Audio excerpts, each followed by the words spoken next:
Começa agora na Vibe Mundial, programa Café com Sexologia.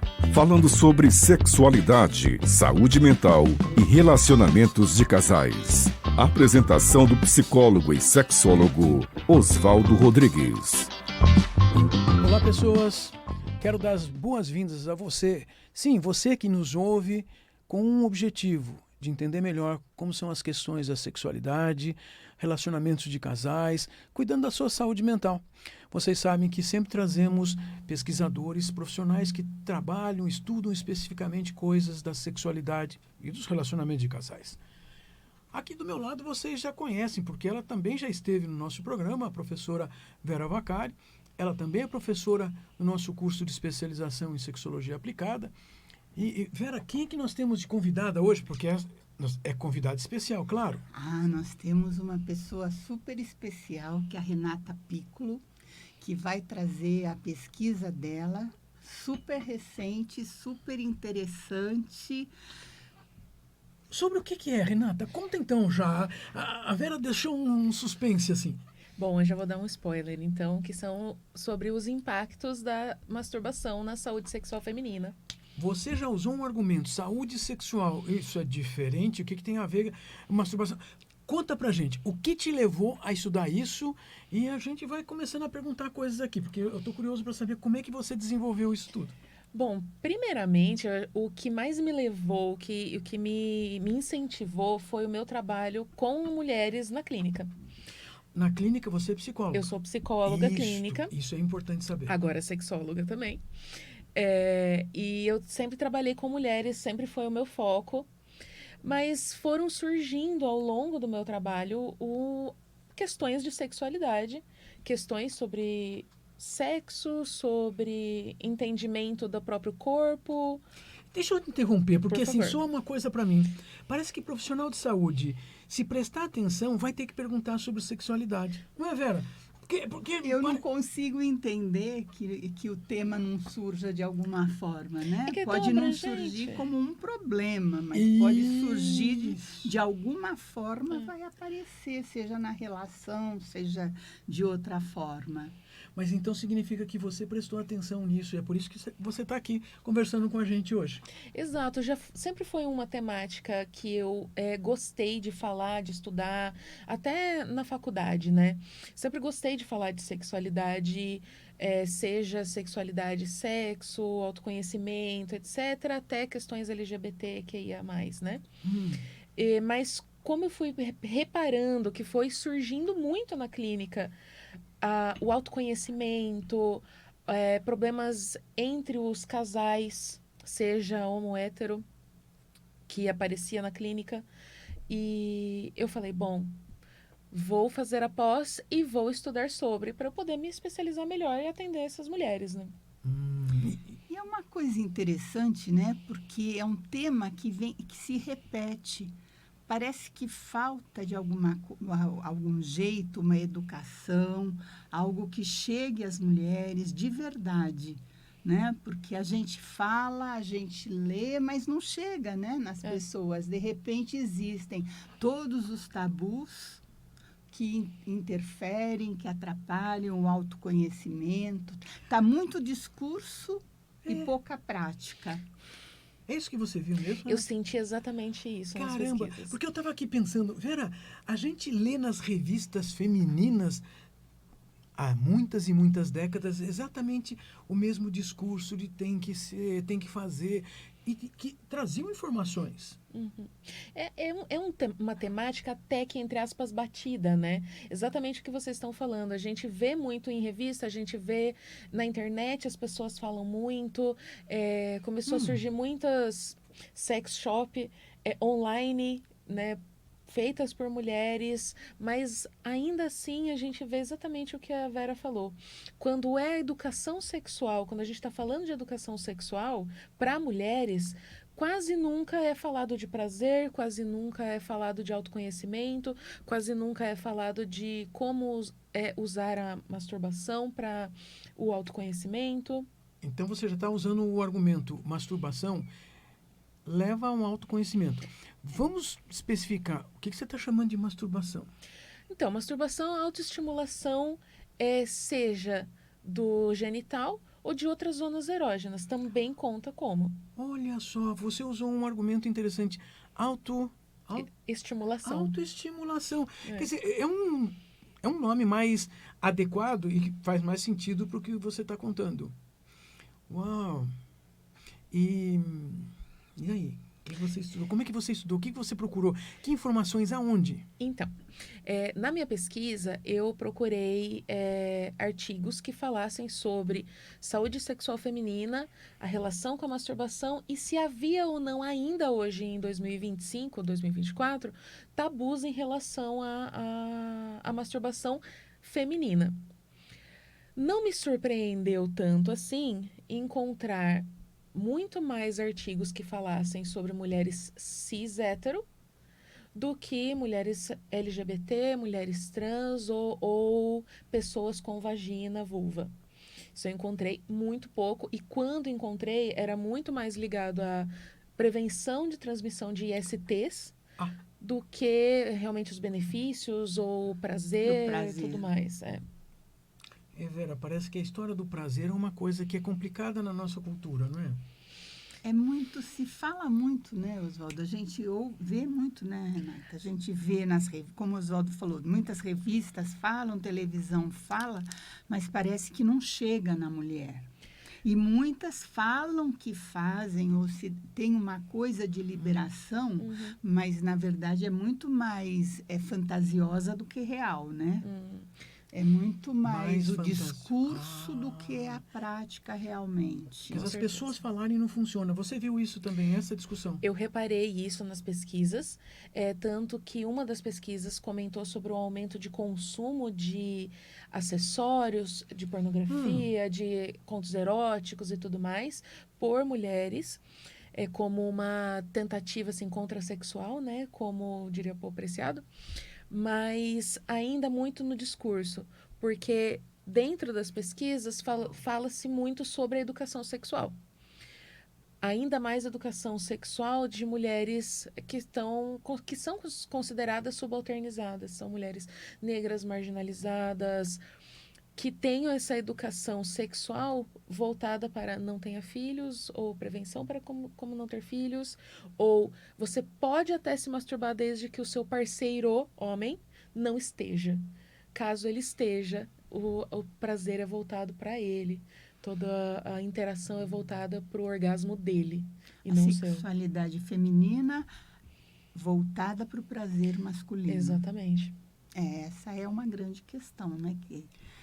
Vera, e ela está falando, a Renata está falando assim de uma série de, vamos chamar, subgrupos culturais, sociais, de identidades na nossa cultura, que até mesmo dentro do meio acadêmico, das pesquisas das ciências humanas, fica deixado de lado normalmente significando estatisticamente, porque assim, não precisa, vírgula, porque se nós pensarmos nos aparatos, os aparelhos de saúde, postos de saúde, hospitais, etc., esses grupos precisam estar sabendo como cuidar dos subgrupos.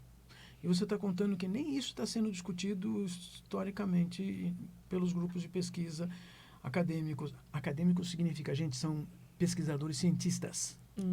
Os cientistas, pelo menos pelo que eu percebi nas pesquisas, ainda com um pensamento muito eurocentrado, muito cis-heteronormativo, né? Se voltando muito mais para essa mulher de uma classe específica que vai ter acesso a outras coisas para além da educação sexual da escola, que a gente sabe é bem precária. Mas mesmo essa mulher, né, que cis, hétero, branca, classe média, e também é ela que faz muitos dos discursos são voltados para ela, né, como você está falando. Claro. Mas, ao mesmo tempo, ela não está se transformando de uma forma geral. Exato. Ela pode estar comprando brinquedinhos, ela pode estar fazendo, lendo e tal, mas a mudança não ocorre, porque ainda ela está voltada para parceria, né? É aí que a gente fala dos tabus que eu encontrei em várias pesquisas. Mais de um. Normalmente, tabus associados à religião, tabus associados à construção do papel social da mulher na sociedade, seja essa mulher, como você falou, branca, cis, hétero, de uma classe média, seja essa mulher negra, periférica, etc. Né? A construção dos papéis de gênero da mulher ainda é muito voltada, muito patriarcal. E tem muita relação com a Igreja Católica ainda. E você vê uma mudança nisso, o aumento do conservadorismo, principalmente também ligado a outros grupos religiosos que não católicos? Então, o que eu percebi na pesquisa, tem uma pesquisa específica que falava exatamente sobre a interação das religiões com a masturbação especificamente. E falava de algumas outras religiões que são mais abertas a uma sexualidade mais livre, vamos dizer assim. Só que aqui no Ocidente, principalmente América Latina, ainda tem uma influência muito grande de religiões de matriz cristã. Sim. E as religiões de matriz cristã tendem a ser mais conservadoras. Pelo menos o que essa pesquisa fala. Olha. E o que a gente vê historicamente também, né? Da igreja auxiliando no processo de degradação feminina, vamos dizer assim, como diz a Silvia Federici. Quer dizer, você está contando que, inclusive, os cientistas, quem trabalha com questões de ciências humanas, e eu acho que nós estamos falando, inclusive, de psicólogos, né? Sim. A maior parte dos que escrevem ainda são homens, homens brancos, geralmente mais velhos. Eita! Pois é, mas parece que assim nos dão o direito de fazer isso e aí dá o direito assim, tipo, não, eu sou europeu, porque parece um contexto no Brasil que é todo mundo descendente de europeu. Eu fico pensando, e você não está prestando atenção em outros subgrupos e que tanto faz, você que trabalha com saúde, você não presta atenção, não dá atenção para outros grupos étnicos, nacionais, pessoas de outras religiões que podem ver o mundo de maneira diferente, porque essa é uma questão dentro da psicologia. Sim. Nós temos que olhar aquela pessoa que está nos falando e não pressupor, e não impor. É um exercício cotidiano no consultório, para que a gente não se sobreponha a outra pessoa com o que eu acredito que serve para mim. E, no entanto, muitas vezes o sujeito está lá pesquisando, vai fazer um mestrado, um doutorado, um pós-doutorado, ou continua fazendo pesquisa porque pertence a um grupo de pesquisa, não sei das quantas, e o que ele faz é repetir aquilo que ele consegue ver no espelho. Eu acho que é isso que você está nos contando. Sim, exatamente isso. Também é verdade que... Puxa, então ainda não existe uma quantidade de pesquisadoras mulheres a ponto de a gente ter uma perspectiva que seja a partir da mulher. Sim, existem. Puxa, vocês viram que pela primeira vez uma psicóloga virou selo. Os Correios lançaram um selo com uma psicóloga, a Carolina Bori. Tem um selo oficial. Puxa, que legal! A psicologia tem um bocadinho de anos, né? Isso. Então, falta muito espaço para que as pesquisadoras mulheres possam apresentar essas ideias e sempre lembrar, martelar assim, tipo, olha, essa perspectiva ela é enviesada. E de novo lembro, se a gente está no consultório e se a gente vê uma perspectiva enviesada, a gente não vai ajudar o nosso paciente. Não interessa se ele é igual a mim, tem a mesma religião, eu vou estar me impondo. Eu não posso fazer isso. Então você está nos mostrando que é necessário estudar mais esses outros grupos, nichos sociais, nichos culturais, étnicos, religiosos. Mas as regras gerais continuam, parece que valendo para todo mundo. Vera, quando você andou discutindo esses assuntos com a Renata, assim, ela te impressionou com alguma coisa? Ela te obrigou assim vou ter que estudar mais também? Como feministas, né, nossa troca foi muito interessante, muito boa. Viu?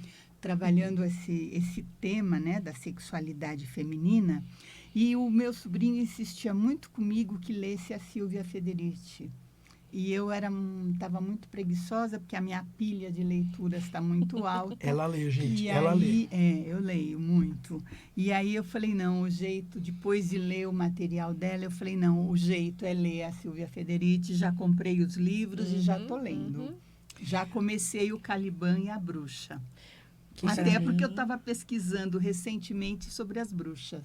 Olha, vou te mandar uma publicação de um mexicano que faleceu há pouco tempo e os amigos estão divulgando o livro dele sobre as bruxas, Olha, capítulo após Que capítulo. interessante, Muito quero legal. acompanhar. Mas você está me mostrando uma coisa. Primeiro, a gente não pode parar achando que a gente já sabe tudo, porque a gente nunca sabe. Em segundo lugar, assim, de repente, a Renata já tinha lido alguma coisa que a gente, olha, mas isso aqui faz parte, opa. Porque eu acho que você está nos contando, Renata, que assim, existem contextos teóricos que vão guiar os nossos estudos, a nossa visão de mundo, para que a gente compreenda um fenômeno, por exemplo, masturbação feminina. Caramba! Mas, diga, fale. Não, que é um tema que ele é recorrente, como você falou, mas ele vai ser recorrente, até a gente chegar a alguma coisa. Enquanto outras realmente óticas, né? enquanto não se tiver um alcance, uma transformação, uma educação que realmente chegue às mulheres, ele vai aparecer, porque ele é importante. Bom, mais da metade da população é feminina, não?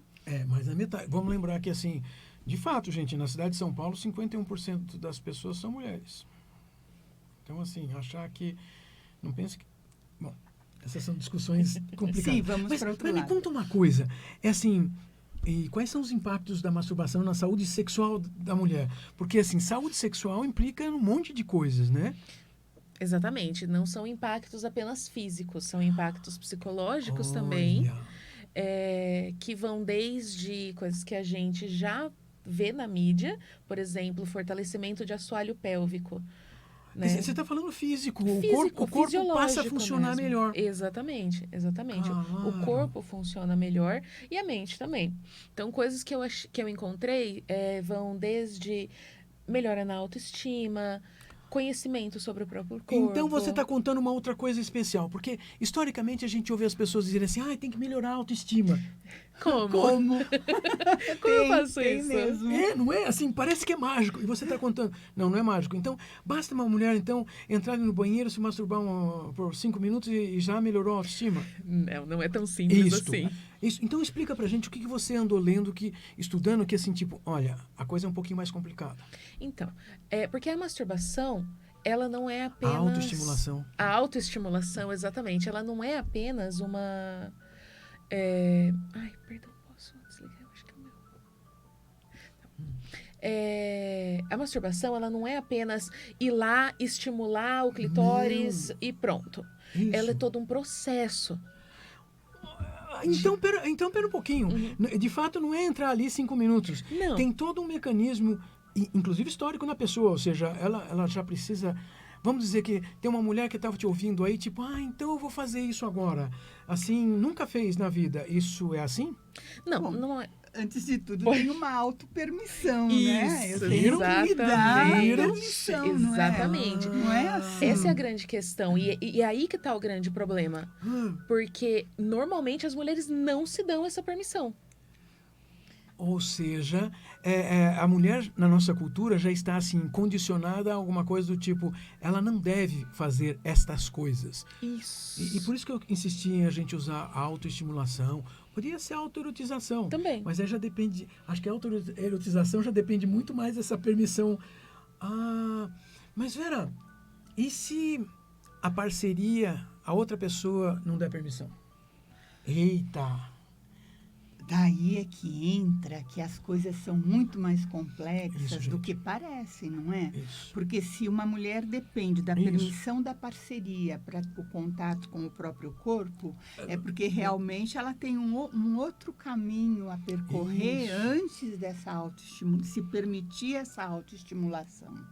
Quer dizer, você está contando que é uma discussão muito grande até uma mulher usar as próprias mãos para tocar Pra o se corpo tocar. e encontrar prazer. Veja que nós nem estamos falando de orgasmos ou o que quer que seja, mas é a autoconcepção de que eu me toco e isso traz uma sensação Algum de bem-estar, prazer, um prazer que nós vamos caracterizar como sexual. E isso é uma coisa extremamente importante, porque se eu não caracterizar como sexual, esquece. Né? Não é a mesma coisa. Então, a partir do que a Vera disse, este casal, de alguma forma, está envolvido nessa discussão antes dessa mulher se tocar, desenvolver essa qualificação sexual, esse prazer. Mas é comum as mulheres se autoestimularem? Nas pesquisas que eu encontrei, pesquisas mais antigas, Isso. mostram que era muito menos frequente. Então houve um crescimento. Houve um crescimento, exato. Uma pesquisa mais recente, assim, de 2023, já falava que muito mais mulheres, cerca de 70%, já estavam se masturbando, colhendo frutos disso, entendendo a importância dessa relação com o próprio corpo, desse tocar mais erótico, né? Então, olha. Mas que em 2016, por exemplo, já era 40%. Então era muito menos. Muita mudança em muito pouco tempo. Exatamente. É verdade, Eu acho que essa amostra aí precisa ser bem avaliada, né? Exato. Uma coisa que eu encontrei, uma informação que eu encontrei que foi muito interessante, foi exatamente esse aumento de sex shops e consumo de produtos eróticos por mulheres. Que, segundo as datas, imagino que tenha acontecido na pandemia. Tá, a pandemia trouxe várias discussões. Mas o que eu acho que a Vera está chamando a atenção também é que, assim, olha, talvez, assim, os nichos a serem pesquisados, porque a gente também andou mudando as formas de pesquisa nos últimos anos por causa da pandemia, né, Vera? Antes, assim, a pesquisa tradicional tinha que ser quase que amostra por domicílio, né? Assim, tipo, Quase. Ou seja, a cada 5 casas a gente bate na porta para perguntar, porque aí, assim, não estamos limitando. E com a pandemia a gente teve um desenvolvimento de pesquisa de uma forma, assim, complicada, porque a gente posta na internet e as pessoas respondem mais ou menos assim. Estou ridicularizando, mas, assim, é para fazer a gente pensar que precisamos entender quem são essas pessoas. Mas, caramba, você trouxe um monte de assuntos importantes e acho que eu vou ficar com a ideia de que essas mulheres que já se permitiram e têm todo um envolvimento de autoestimulação, elas desenvolvem uma autoestima porque elas aprendem a gostar do próprio corpo, porque elas estão se tocando com o objetivo de se sentirem bem, bem-estar, prazer. E que isso vai muito além do corpo bonito, do corpo perfeito, do corpo socialmente descrito, de que tem que ser de tal forma, e né? que não é o gostar de si, embora o restante não importa. Se eu estou acima, abaixo do peso, se eu tenho barriga, se eu deixo de ter. Se essa é a última coisa. Essa é a última coisa. E outra coisa que não é uma sexualidade, não é uma erotização que é voltada para o outro. Isso. Que é voltada para si. Mas auxilia e ajuda no relacionamento, porque ajuda. permite saber o que nós vamos negociar. Exato. Que interessante. Você aprende sobre os seus próprios limites. E olha, pensar nessa mulher também, que tem essa liberdade, que se dá isso, né? Que ela conquista essa autonomia, vamos dizer, ela como educadora, né? Na casa dela ou com as amigas, e aí sai do discurso, sai daquilo que a gente fala, que eu estou falando, eu vou na sex shop e compro um brinquedinho para rir depois com as amigas. Olha que coisa não sei o quê, que coisa não sei o quê, né? Olha, nós estamos terminando o nosso horário. Renata, eu quero te deixar o nosso agradecimento. Muito obrigada. Obrigada, Osvaldo. Obrigada, assim, Vera. É bastante importante você estar aqui trazendo essas discussões.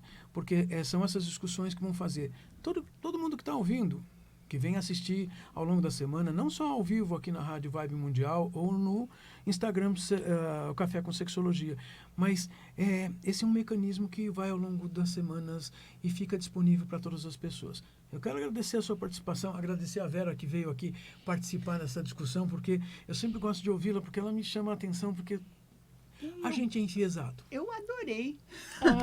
Eu Adorei obrigado. estar aqui conversando, pensando, porque a gente aprende muito, né, de ouvir. Você fala, olha, mas será? Eu não pensei nisso ainda, né? Será como é que isso junta com aquilo? Como é que... E é isso que faz a transformação, né? Exato, por isso é tão importante ter outros olhares, né? Outros olhares. Gente, eu que agradeço vocês por terem me chamado. Muito obrigada mesmo a oportunidade. Bom, agradecemos a Renata, a Vera. E vamos ver vocês semana que vem, todo domingo, às 8h30 da noite, aqui na Rádio Vibe Mundial.